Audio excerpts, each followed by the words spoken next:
Subscribe کیجئے ہمارے channel کو اور بیل آئیکن کو دبائیے۔ بسم اللہ الرحمن الرحیم۔ تقوی اور رزق کے دروازے۔ رزق کس کے ذمے ہے؟ اللہ تعالیٰ کے ذمے ہیں۔ میں اس بات کا بھی قائل ہوں کہ ہمیں اپنی زندگی میں ایک ترتیب رکھنی چاہیے۔ اس کا یہ مطلب نہیں کہ زندگی میں ترتیب ہی کوئی نہ ہو، ترتیب ہونی چاہیے۔ تاہم محنت تو ہم کریں گے مگر نگاہیں اللہ تعالیٰ کی ذات پر لگی ہوئی ہوں۔ جب یہ حال ہوگا تو کوئی بندہ رشوت نہیں لے گا۔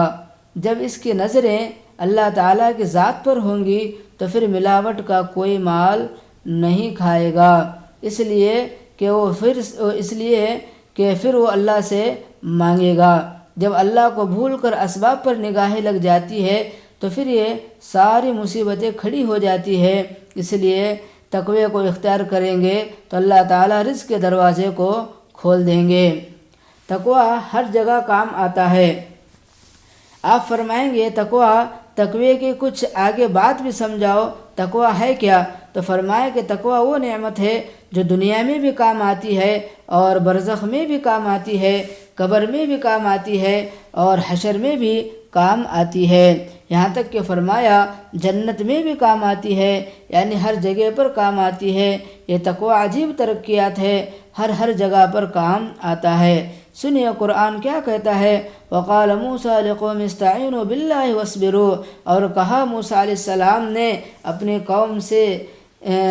قوم سے اللہ تعالیٰ سے مدد مانگو، اپنے اندر صبر و ضبط پیدا کرو۔ ان الارض للہ، بے شک یہ زمین اللہ کی ہے، یورثھا من یشاء من عبادہ، اپنے بندوں میں سے جس کو چاہتا ہے اس کا وارث بنا دیتا ہے۔ والعاقبۃ للمتقین، اور عاقبت تو متقین کے ہی لیے ہے۔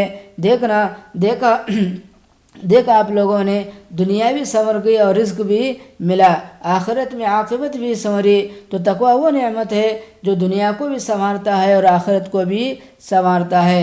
تو خلاصہ کلام یہ ہے کہ ہم زندگی کے اندر اللہ سے ڈرتے ہوئے اور گناہوں سے بچتے ہوئے اگر زندگی گزاریں گے تو اللہ تعالیٰ ہماری زندگی کو دنیا کے اندر بھی کامیاب بنائیں گے اور آخرت کے اندر بھی ہماری زندگی کامیاب بنے گی۔ تو اس لیے فرمایا کہ تقوی ایک ایسی نعمت ہے، یعنی اللہ کا ڈر ایک ایسی چیز ہے وہ ہمیں ہر جگہ پر کام دیتی ہے۔